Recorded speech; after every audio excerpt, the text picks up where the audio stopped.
श्री गणेशाय नमः। सद्गुरुदेव नमः। आप गीता से 12वें अध्याय को सुन रहे हैं, जो भक्ति योग है।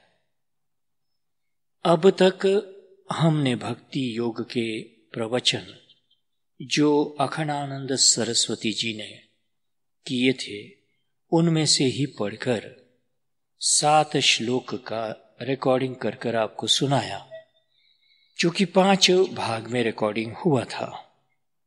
अब ये 6वां भाग है, जिसमें अष्टम यानी कि 8वां श्लोक की व्याख्या आप सुनेंगे। अभी तक जो बातें हुई, मुख्यतः अर्जुन का प्रश्न था कि भक्ति किस स्वरूप की जाए, निराकार या साकार, और निराकार के भक्त या साकार के भक्त, इन दोनों में कौन श्रेष्ठ है। भगवान ने श्रेष्ठता का तो निर्णय नहीं किया, पर कहा कि किस मार्ग को कौन अपना सकता है, इसका अधिकारी कौन होता है, और निराकार की भक्ति के लिए किन बातों की अपेक्षा है, और साकार भक्त को कैसा होना चाहिए। तो अभी तक के भगवान ने जो बताया है, कही हुई कुल बातों का तात्पर्य एक श्लोक में बतलाते हैं। 8वें श्लोक में आप सुनिए। मूकं करोति वाचालं पंगुं लंघयते गिरिं यत्कृपातमहं वन्दे परमानंदमाधवम्। 8वां श्लोक इस प्रकार है। मय्येव मन आधत्स्व मयि बुद्धिं निवेशय निवसिष्यसि मय्येव अत ऊर्ध्वं न संशयः। मन को मुझ में ही रख दो, बुद्धि को मुझ में प्रविष्ट कर दो।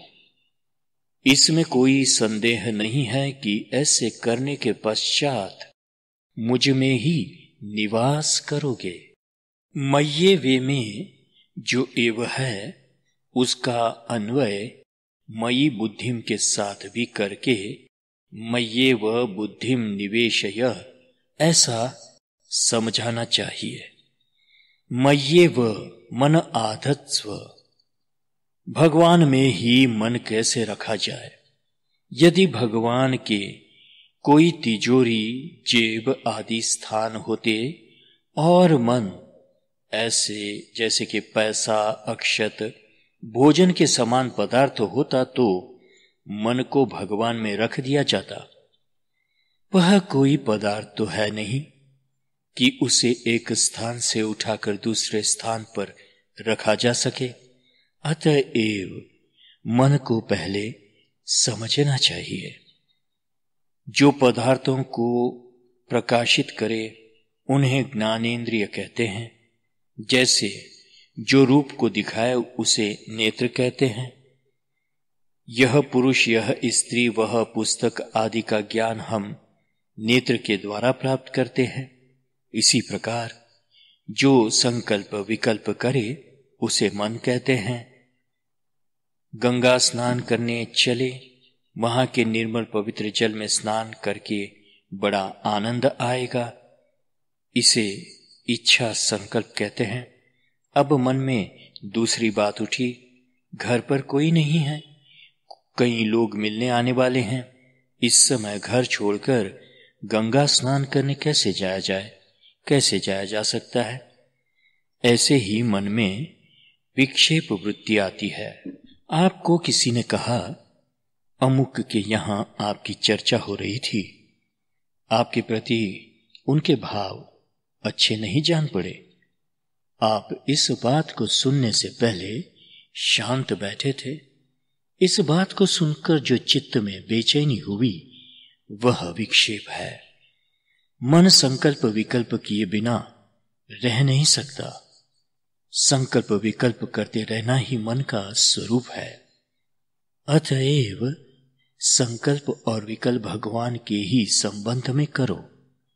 जैसे यह मन से चिंतन करो कि यमुना जी है, उनके किनारे सघन लता कुंज है, कुंज में स्वच्छता करो, कोमल पल्लव बिछाओ, पल्लवों पर पुष्पों की सजावट करो।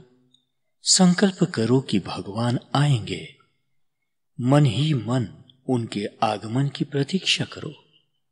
मन में विकल्प उठे तो वह भी भगवान के संबंध में ही कि प्रभु क्यों नहीं पधारे, क्यों उन्होंने मुझे अपनी कृपा के योग्य नहीं समझा। तब मन से ही प्रार्थना होगी।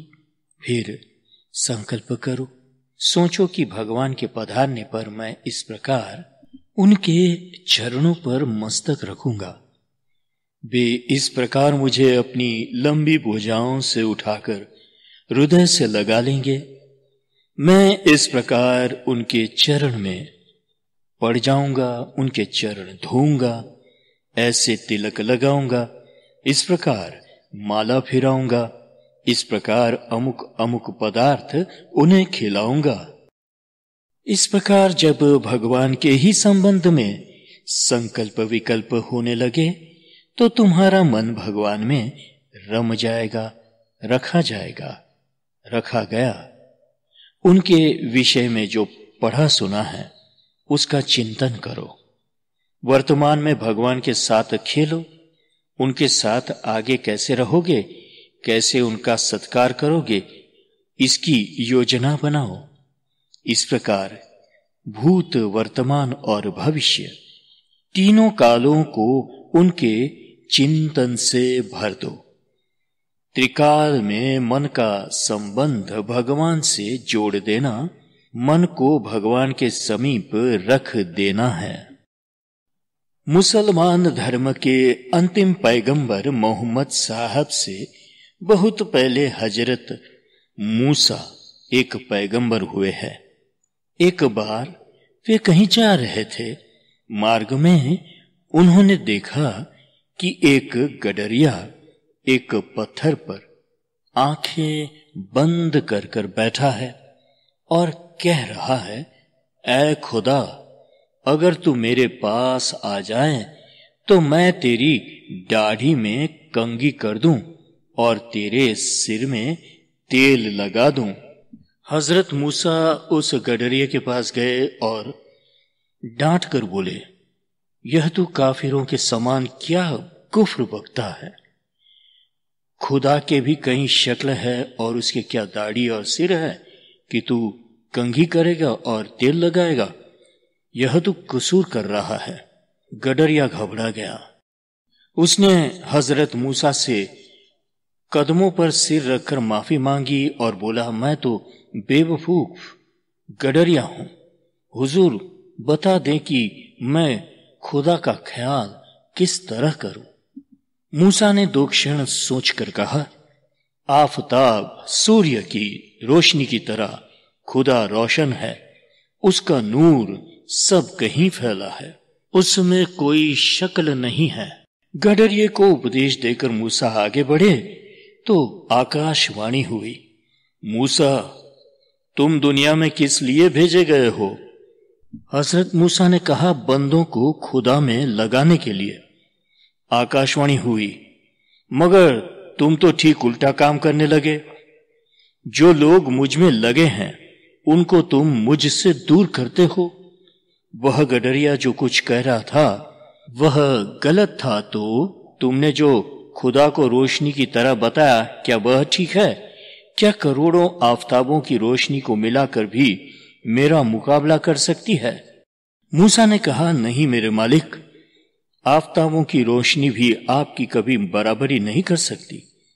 आकाशवाणी हुई, जब तुम्हारा बतलाना भी गलत है तो उस गडरिये को तुमने डांटा क्यों?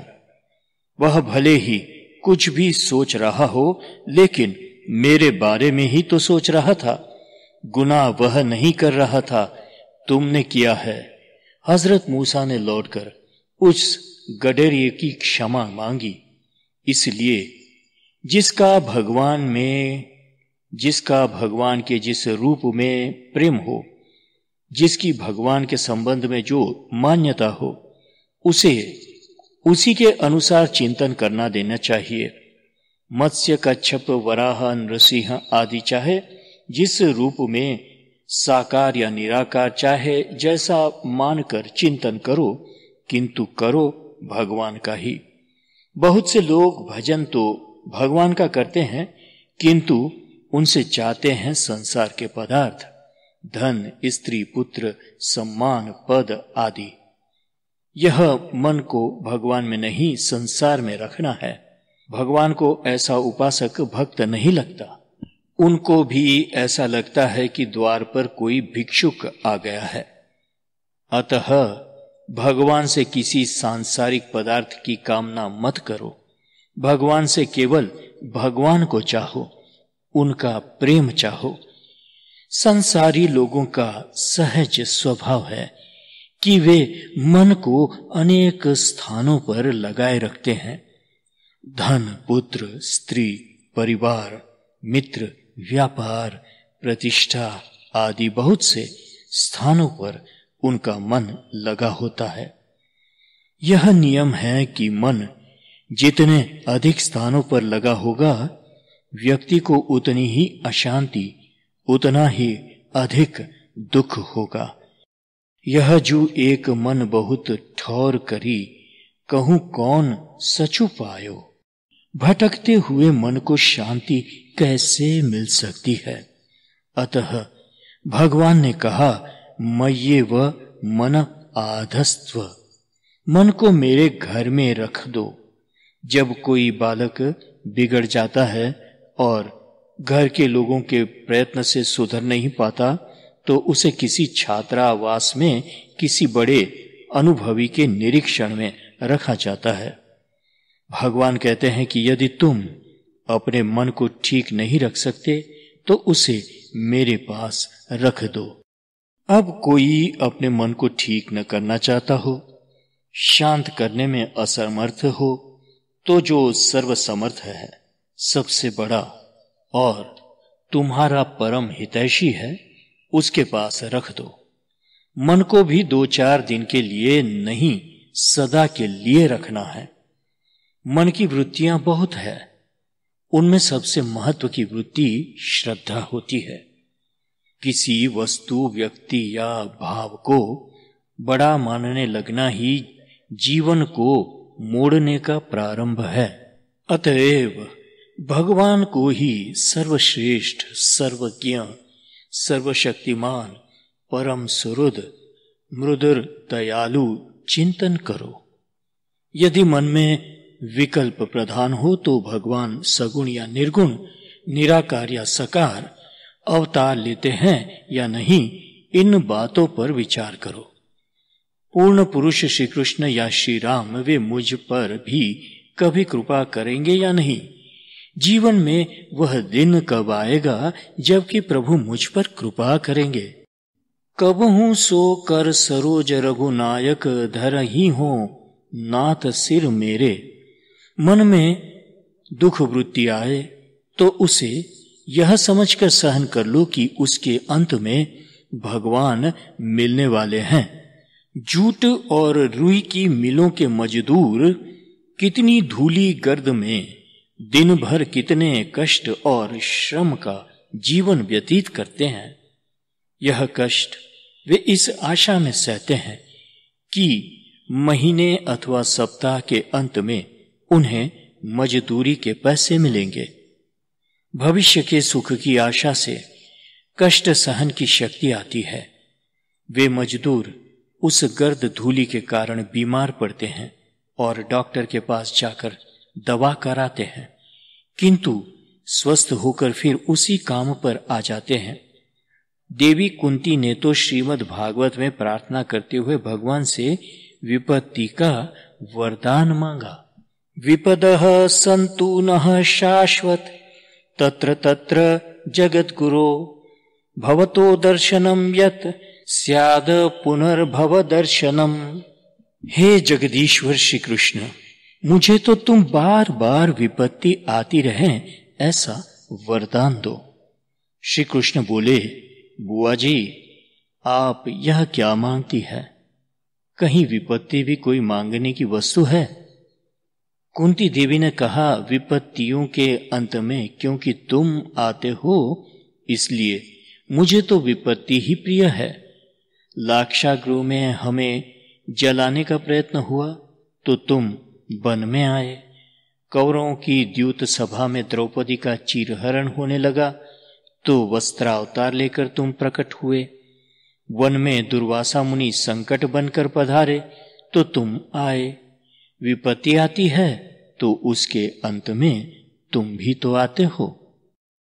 लज्जा, धैर्य, भय आदि वृत्तियों का नाम ही मन है। लज्जा भगवान से हम बुरा काम करेंगे तो वे प्रभु देखेंगे। भय लगे तो भगवान का स्मरण, हम भगवान की गोद में हैं। संदेह हो तो भगवान से पूछो। इस प्रकार मन की सब वृत्तियों को भगवान में ही लगाओ। काम, क्रोध, लोभ आदि का संबंध भी भगवान से ही हो। काम क्रोधादिकमपि तस्मिन्नेव करणीयम, नारद भक्ति सूत्र से है। देखने की इच्छा हो तो उस नवघन सुंदर भुवन मन मोहन को छोड़कर भला दूसरा कौन देखने योग्य है? सुनने की इच्छा हो तो उसके स्वर, उसकी वंशी ध्वनि का माधुर्य अन्यत्र कहाँ मिलेगा? सूंघना चाहते हो तो वह पद्ममय है। उसके नेत्र द्वय, कर द्वय, चरण द्वय, मुख सब कमल है।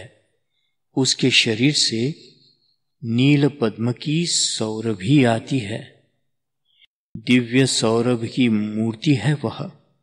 स्पर्श चाहते हो तो उसके श्रीअंग जैसा कोमल मंजू स्पर्श अन्यत्र कहीं उपलब्ध नहीं।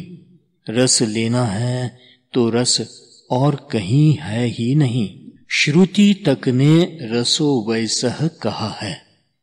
इस प्रकार मन में जितनी इच्छाएं, जितनी वृत्तियां आती है, उन सब का संबंध भगवान से जोड़ लो। मन को भगवान में लगाए रखने की युक्तियां होती है।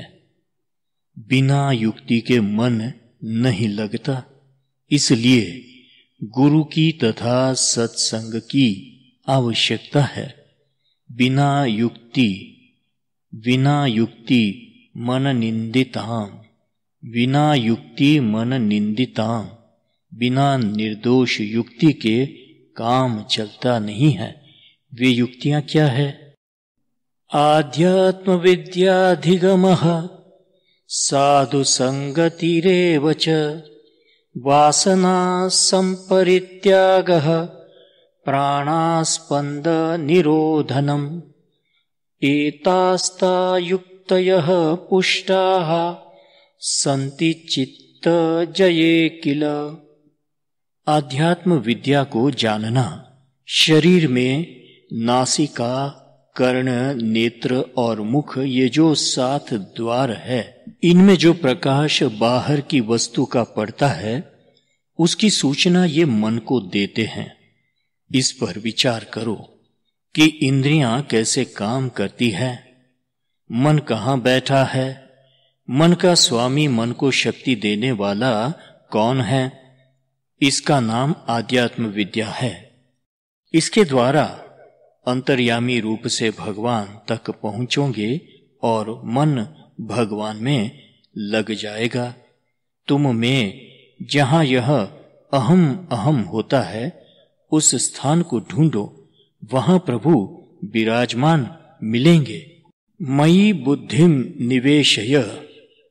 लोग मन तो भगवान में लगाना चाहते हैं किंतु बुद्धि को बचाए रखना चाहते हैं। बुद्धि लगाना चाहते हैं घर में, व्यापार में, राजनीति में। इस प्रकार मन भी भगवान में नहीं लगेगा। ईश्वर की प्राप्ति के उपाय जानने समझने में बुद्धि को लगाओ। यह देखो कि मन जाता कहाँ है। जानी हुई वस्तु में मन जाता है या अनजानी वस्तु में। अज्ञात वस्तु की कल्पना मन नहीं करता। अदृष्टाद श्रुताद भावान भाव उपजायते। जिसे देखा नहीं, जिसके विषय में कुछ सुना भी नहीं है, उसके संबंध में मन में कोई भाव उत्पन्न नहीं होता। संसार में किसी को प्रिय जानते हैं जब हम, तो उससे राग होता है, और किसी को अप्रिय शत्रु जानते हैं तो उससे द्वेष होता है। इसलिए यदि बुद्धि ठीक हो तो मन भी ठीक रहेगा। लोग कहते हैं हम बुद्धि से तो समझते हैं कि झूठ बोलना बुरा है, किंतु मन झूठ बोलने से रुकता नहीं है। बात यह है कि तुम झूठ को बुरा समझते हो, यह बात तो ठीक है, किंतु झूठ बोलने से सुख होगा, धन मिलेगा, सम्मान बचा रहेगा, यह भी समझते हो। इसलिए सुख, धन तथा सम्मान का लोभ तुमसे झूठ बुलवाता है। बुद्धि ने ठीक समझा ही नहीं है कि झूठ बोले बिना भी तुम्हारा काम चल सकता है। तुम्हारे सामने बहुत स्वादिष्ट और तुम्हें प्रिय लगने वाला उत्तम भोजन परोस दिया गया हो, और एक बालक आकर चुपके से कह दे, संदेह है कि इस भोजन में विष मिला है। तुम तुरंत वह भोजन त्याग दोगे। बात बच्चे ने कही और वह भी पक्की सूचना नहीं दी, केवल संदेह व्यक्त किया, किंतु तुमने भोजन छोड़ दिया। दूसरी ओर वेद शास्त्र पुराण तथा महात्मा लोग और तुम्हारे माता पिता श्रद्धेय जन कहते हैं कि झूठ बोलना बुरा है, किंतु तुम झूठ बोलना छोड़ते नहीं हो। इसका यही अर्थ है कि झूठ बोलने में सुख नहीं है। यह बात तुम्हारी बुद्धि ने मानी नहीं है। ज्ञान की निश्चयात्मक दशा को बुद्धि कहते हैं। बुद्धि को ठीक दिशा में ले जाओ। सच्चा ज्ञान, सच्चा सुख, सच्चा हित भगवान में है। जन्म जन्म से जीव भटक रहा है। किस किस से हमने आशा नहीं की, किस किस के द्वार पर नहीं भटके। यह भिखारी जैसा जीवन कब तक व्यतीत करते रहोगे। तुमने क्या क्या नहीं किया, किंतु बुद्धि भटक गई। भगवान कहते हैं, इस बुद्धि को मुझ में सुला दो। एक निश्चय कर लो भगवान के संबंध में, और उसमें फिर उधेड़ बून बिल्कुल मत करो। श्री रामानुजाचार्य कहते हैं कि केवल एक निश्चय करो कि हमारे जीवन में इह चेद वेदीदथ सत्यमस्ति न चेदहा वेदिन महतो विनिष्टः। कठोपनिषद से है, इस जीवन में भगवान को जान लिया तो जीवन सफल हुआ, और उन्हें यदि जीवन में नहीं जाना तो महान हानि हुई। तुम्हें सर्वत्र भगवान को देखना है। अब बुद्धि लगाओ कि मन कैसे उनमें लगे और वे सर्वत्र कैसे दिखते रहें। जैसे गडरिये की भेड़ें एक के पीछे एक भागती जाती है, वैसे क्षण के पीछे क्षण भागता जा रहा है। काल बीता जा रहा है। इस काल में चिन्ह कर दो। यह एकादशी, द्वादशी, अमावास्या, पूर्णिमा, शिवरात्रि, जन्माष्टमी भगवत स्मरण के दिन हैं। कार्तिक, मार्गशीर्ष, माघ, चैत्र, श्रवण ये भगवत उपासना के महीने हैं। दोनों नवरात्र उपासना के दिन हैं। प्रातः सायं उपासना का काल है। इस प्रकार दिन में, सप्ताह में, महीने में, वर्षों में भगवान के स्मरण के लिए काल में अवकाश निकालो। सब काल भगवान की उपासना का है, यह तर्क ठीक है, किंतु इसे प्रारंभ में मान लोगे तो उपासना चलेगी नहीं। काल में चिन्ह करो, उसमें भगवान के स्मरण की खिड़कियां, अवकाश निकालो। इस प्रकार भगवान रहेंगे और काल मिट जाएगा। देश में भगवान के स्मरण का स्थान निश्चित करो। सब देश स्मरण के हैं, इस पर निश्चित होकर मत बैठो। तुम्हारे कमरे में अमुक स्थान जप करने का, घर में अमुक कमरा पूजा का, नगर में अमुक अमुक मंदिर और समय निकालकर देश में जो भगवत धाम है, तीर्थ है, वृंदावन, द्वारका, डाकोर जी, पंढरपुर, अयोध्या, काशी, रामेश्वर आदि उनकी यात्रा करो। व्यक्ति में तथा पदार्थ में चिन्ह करो। माता, पिता और गुरु भगवान के स्वरूप है। गौ, तुलसी, पीपल, शालिग्राम, नर्मदेश्वर अथवा मंदिर की मूर्ति ये भगवत स्मरण कराने वाली है। इनको देखकर प्रणाम करो। भगवान का रूप मानकर इनका पूजन करो। महात्माओं को सर्व खलविदम ब्रह्म इस श्रुति का पता था, किंतु उन्होंने भगवान का स्मरण करने की ये युक्तियां निकाली है। तुम क्रिया में भी भगवान का स्मरण करने की युक्ति करो। फूल चुनते हैं भगवान के लिए, माला बनाते हैं भगवान के लिए, घर में भोजन बनता है भगवान को नैवेद्य लगाने के लिए। ऐसे ही सीमा बनाओ, ऐसे ही सीमा बनाओ। इस इतने स्थान से बाहर की कोई बात 2 मिनट तक स्मरण नहीं करनी है। देश के समान काल में सीमा बनाओ। अब 2 मिनट केवल भगवान का स्मरण करना है। वस्तु में सीमा बनाओ।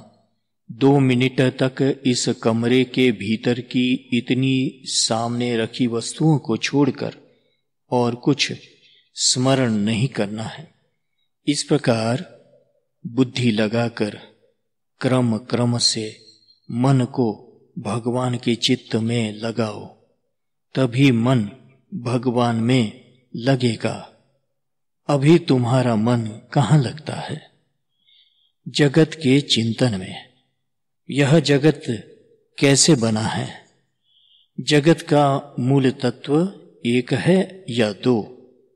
इन विषयों में तो आचार्यों में मतभेद है, किंतु इस विषय में किसी संप्रदाय आचार्य का मतभेद नहीं है कि विश्व के मूल कारण भगवान ही है।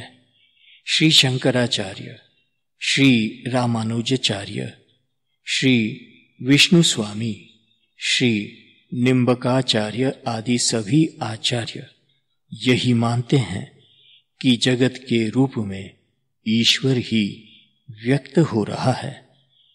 जैसे घड़ा मिट्टी से बना है और घड़े को फोड़ने पर मिट्टी ही रह जाती है, वैसे ही पुष्प आदि भी गल सड़कर मिट्टी हो जाते हैं।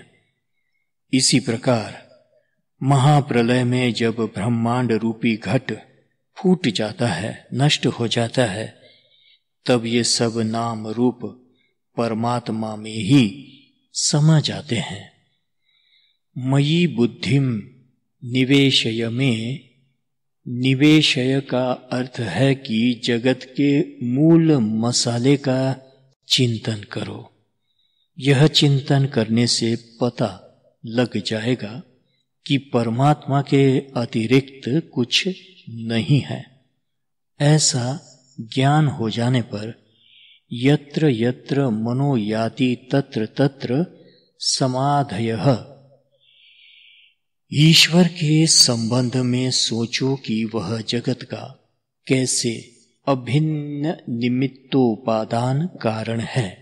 वह विवर्ती कारण है, परिणामी कारण है, अविकृत परिणामी कारण है। अंततः वह जगत के रूप में कैसे व्यक्त हुआ है। जब तुम स्वर्ण से बने हार, कुंडल आदि के कारण का विचार करने लगते हो तो तुम्हें हार आदि में सर्वत्र स्वर्ण दिखता है। इसी प्रकार जगत के कारण का विचार करने लगोगे तो जगत में सर्वत्र ईश्वर दिखेगा। इस प्रकार लगाओगे तो बुद्धि परमात्मा में लग जाएगी। निवशस्यसि मय्येव अत ऊर्ध्वं न संशयः। इस रीति से भगवान में मन तथा बुद्धि लगा देने के पश्चात तुम भगवान में ही निवास करोगे, इसमें कोई संदेह नहीं है। जैसे संबंध बंधन का ही नाम है, वैसे संदेह देह के ही कारण है। देह बीच में आने से संदेह शब्द बना है। बंध और संबंध एक वस्तु है। इसी प्रकार देह और संदेह एक वस्तु है। जहां देह का चिंतन छोड़कर मन बुद्धि भगवान में लगे, वहां संदेह गया। कई आचार्य अत ऊर्ध्व का अर्थ करते हैं कि इस देह के त्याग के पश्चात जब तुम ब्रह्मलोक, वैकुंठ, गोलोक आदि में जाओगे तब भगवान में तुम्हारा निवास होगा। लेकिन अत ऊर्ध्व का अर्थ मरने के पश्चात नहीं है। धर्मानुष्ठान यहां करो तो उसका फल मरने के पश्चात स्वर्ग में मिलता है। उपासना करो और जीवन में वह फलवती न हो तो देह त्याग के अनंतर ब्रह्मलोक, वैकुंठ, गोलोक आदि में उसका फल मिल सकता है। लेकिन प्रेम तो वर्तमान में ही हृदय को रसमय बनाने वाला है। ज्ञान पूर्वक प्रेम किया जाए तो वही जीवन मुक्ति का विलक्षण सुख है। बिना ज्ञान के हो तो वह रसात्मक प्रेम कहलाता है। अतः अत ऊर्ध्व का अर्थ है कि जब तुम भगवान में अपना मन रख देते हो और उनमें अपनी बुद्धि प्रविष्ट कर देते हो, तदंतर मेव उसके दूसरे ही क्षण में तुम भगवान में निवास प्राप्त कर लेते हो। यह बात इतनी प्रत्यक्ष है कि इसे आप स्वयं करके देख सकते हैं। नेत्र बंद कर लीजिए और चिंतन कीजिए कि आपके हृदय में श्याम सुंदर मदन मोहन मुरली मनोहर मयूर मुकुटी पीतांबर धारी ललित त्रिभंगी ही बंशी बजा रहे हैं। 2 सेकंड 5 सेकंड आप यह चिंतन कीजिए और देखिए कि जब आप यह चिंतन कर रहे थे तब घर के दुख, अभाव, कलह, कष्टों को भूल गए थे या नहीं? दुख तथा अशांति को दूर करने का आपको यह मार्ग मिल गया। इस रीति से दुख अशांति को 2 सेकंड के लिए दूर कर सकते हैं तो 5 सेकंड, 5 मिनट, 5 घंटे भी दूर कर सकेंगे। अत ऊर्ध्वम अर्थात मय्येव मन आधानानन्तरम मयि बुद्धि निवेश नानांतरमेव, मुझ में मन तथा बुद्धि लगाने के तुरंत बाद ही निवशस्यसि मय्येव, मुझ में ही तुम्हारा निवास हो जाएगा। निवास तो हमारा आज भी भगवान में ही है। हम सब उस सर्वव्यापक परमात्मा की गोद में ही बैठे हैं, किंतु इसे जानते नहीं, इसलिए इसका आनंद हमें नहीं आता।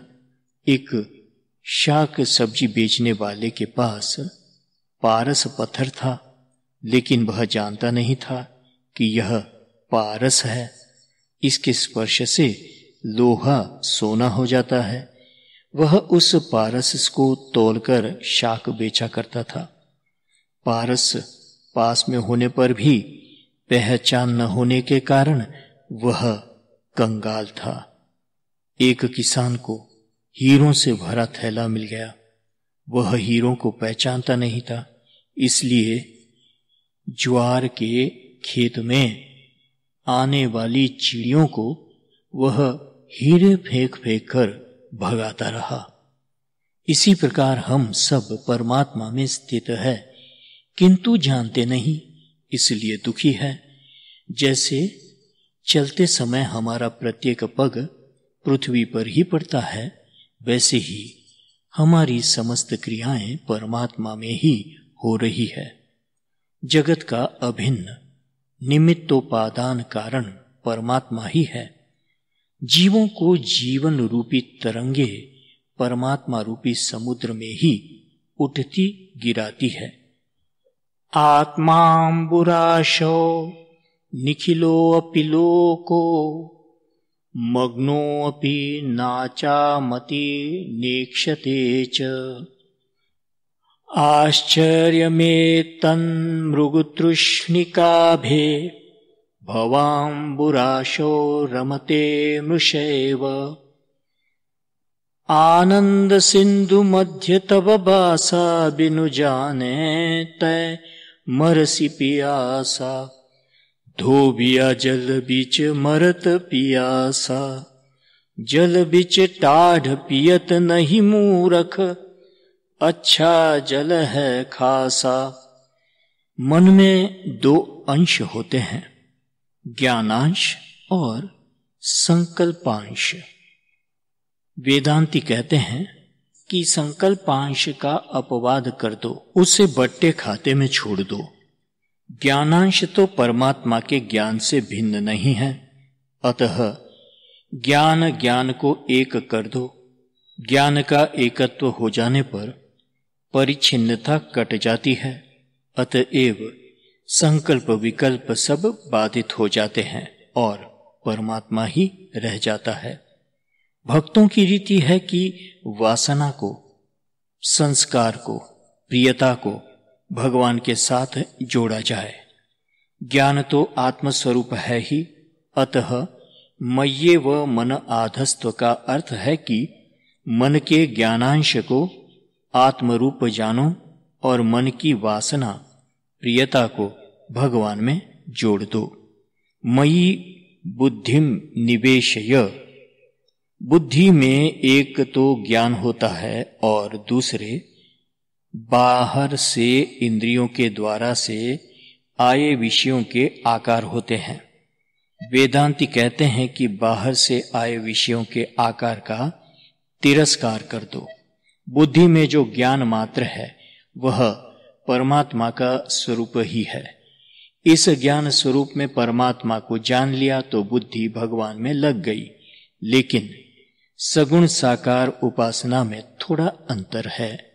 यहां भक्त कहते हैं कि आकार बाहर से नहीं आता, वह बुद्धि में ही है, इन नाना आकारों के रूप में परमात्मा ही है, लेकिन इन नाना रूप में जब तक परमात्मा को हम नहीं पहचानते तब तक हमें चाहिए कि उसे किसी एक आकार में पहचानने का प्रयत्न करें। राम, कृष्ण, शिव, नृसिंह, देवी आदि अपने इष्ट रूप में बुद्धि को लगाएं। उस एक रूप में यदि परमात्मा को ठीक पहचाना हो और उनकी पहचान हो गई तो फिर सभी रूपों में ईश्वर की पहचान अपने आप हो जाएगी। इसलिए पहले एक आकार में बुद्धि को स्थिर करो। एक तीसरी प्रक्रिया है बुद्धि को लगाने की। एक वकील मेरे पास आते हैं इन दिनों। वे 15 दिन से प्रतिदिन 2 माला फेरते हैं और प्रतिदिन कहते हैं, इतने दिन तो हो गए माला फेरता हूं, फिर भी मन नहीं लगता। ऐसी माला फेरने से क्या लाभ? जिस मन को लगाना है वह क्या है और जिसमें लगाना है वह क्या है, यह बात बिना समझे मन कैसे लग जाए, कैसे लगे? जब 2 धातुओं की परस्पर जोड़ना होता है तो दोनों का गुण धर्म जानकर ही उन्हें जोड़ा जा सकता है। अतः यह देखो कि मन है क्या। नेत्र हरा, लाल, पीला आदि रूप देखते हैं किंतु किसी को पकड़ते नहीं हैं। जो रूप सामने आया उसे दिखला देना उनका काम है। रूप अच्छा या बुरा, प्रिय या अप्रिय, यह नेत्र नहीं कहते। यही बात नाक, कान, त्वचा तथा जीभ की है। ज्ञानेंद्रियों का काम अपने विषयों को प्रकाशित करना मात्र है। नेत्र से देखे हुए विषय का संस्कार पकड़कर मन उसमें प्रिय अप्रिय, सुख रूप सुरूप कुरूप की कल्पना करता है। मन ही शत्रु मित्र की कल्पना करा के राग द्वेष कराता है। मन में ही स्मृति तथा संस्कार रहते हैं। अब देखो कि तुम बैठे कहाँ हो। वृंदावन के मेरे एक परिचित भक्त कहते थे कि जब कोई व्यक्ति बोलता है तो मैं यह देखता हूं कि वह कहाँ बैठकर बोल रहा है। वह क्या बोलता है यह मैं नहीं देखता। वह धन में मन में बैठकर बोलता है या परमात्मा में बैठकर बोलता है। अब देखो कि नेत्र के इंद्रियों के पीछे मन है और मन के पीछे परमात्मा है। आत्मदृष्टि से वस्तु को देखने पर उसमें वासना, स्मृति तथा संस्कार के आधान की योग्यता नहीं है। जब केवल इंद्रिय दृष्टि रहती है तभी वस्तु में वासना के संस्कार आधान की योग्यता होती है। अतः अपने को पीछे हटा लो। बुद्धि और मन को प्रकाश देने वाला कौन है उसमें प्रवेश करो। दुनिया से जोक रिश्ते उल्फत को तोड़ दे। जिस सर का है ये बाल उसी सर में जोड़ दे। यह मन बुद्धि जिस परमात्मा से निकलकर आती है उसी में इनको लगा दो। मन बुद्धि की उपाधि से ही यह ईश्वर से पृथक होकर जीव प्रतीत होता है। अतः ऊर्ध्वम मन बुद्धि को ईश्वर से लगा देने के बाद इन्हें परमात्मा में दफना दिया तब जीव की पृथकता रही ही नहीं। निवशिष्यसि मय्येव, तब तो परमात्मा में ही रहोगे। अतः ऊर्ध्वम का अर्थ अनेक आचार्य देहपातानंतरम करते हैं। मन बुद्धि भगवान में लग जाए तब उसके बाद की चिंता तो भक्त करता ही नहीं। वह जन्म की भी चिंता नहीं करता। जन्म कोटि लगी रगरी हमारी, बरऊं शंभु न तो रहूं कुमारी। भक्त श्रेष्ठ प्रहलाद कहते हैं, नाथ योनि सहस्रेषु येषु येषु व्रजाम्यहम् तेषु तेष्वच्युता भक्ति रच्युतास्तु सदा त्वयि। जेहि जोनि कर्म बस भ्रम ही, तह तह नाथ देहु यह हम ही। सेवक हम स्वामी सिय नाहू, होहु नाथ एहि नाथ निबाहू। भक्त को जन्म होने की चिंता क्या है, वह जहां जाएगा उसके परम प्रियतम भगवान उसके साथ रहेंगे। यदि तुम पत्थर होंगे तो श्री कृष्ण तुम पर चरण रखकर खड़े होंगे। यदि तुम वृक्ष बनोगे तो नट नागर उस पर बैठेंगे। यदि तुम पशु बनोगे तो गोपाल तुम्हारे पीछे पीछे चलेंगे। भगवान तुम्हारा साथ छोड़ नहीं सकते। वैसे यह बात केवल कहीं भर जाती है। भक्त शूद्र योनियों में जन्म पाता नहीं है। आचार्यगण ऐसा मानते हैं कि औपनिषद उपासना करने वाले ब्रह्मलोक जाते हैं और सगुण साकार ईश्वर के उपासक अपने इष्ट लोक में वैकुंठ, साकेत, गोलोक आदि में जाते हैं। यदि कदाचित वहां जाकर भक्त के हृदय में कैवल्य मोक्ष को प्राप्त करने की इच्छा हो तो भक्त को वहां गुरु की आवश्यकता नहीं होती। उसे तत्वमस्यादि महावाक्य का श्रवण मनन निधि ध्यासन नहीं करना पड़ता। जैसे मंत्र द्वारा ऋषियों को समाधि में श्रुति के मंत्रों के दर्शन होते हैं, वैसे ही भगवान के लोक में श्रुतियां साकार होकर रहती है और वे अपना अर्थ स्वयं भक्त को बताती है। निवसस्यसि मय्येव, शरीर छूटने पर भक्त भगवान के धाम में ही प्रवेश करता है और धाम भगवत स्वरूप ही है। न संशयः, भक्त शरीर छूटने पर भगवान के धाम में जाएगा, इसमें संदेह की कोई बात है ही नहीं। जय सियाराम, जय सद्गुरुदेव। अभी आपने श्लोक 8वां का प्रवचन सुना। अब इसके बाद 9वें श्लोक को हम लेंगे। तब तक के लिए हरिनाम लीजिए। सद्गुरुदेव परमात्मने नमः। हरि ओम तत्सत, हरि ओम तत्सत, हरि ओम तत्सत। ओम शांति शांति शांति।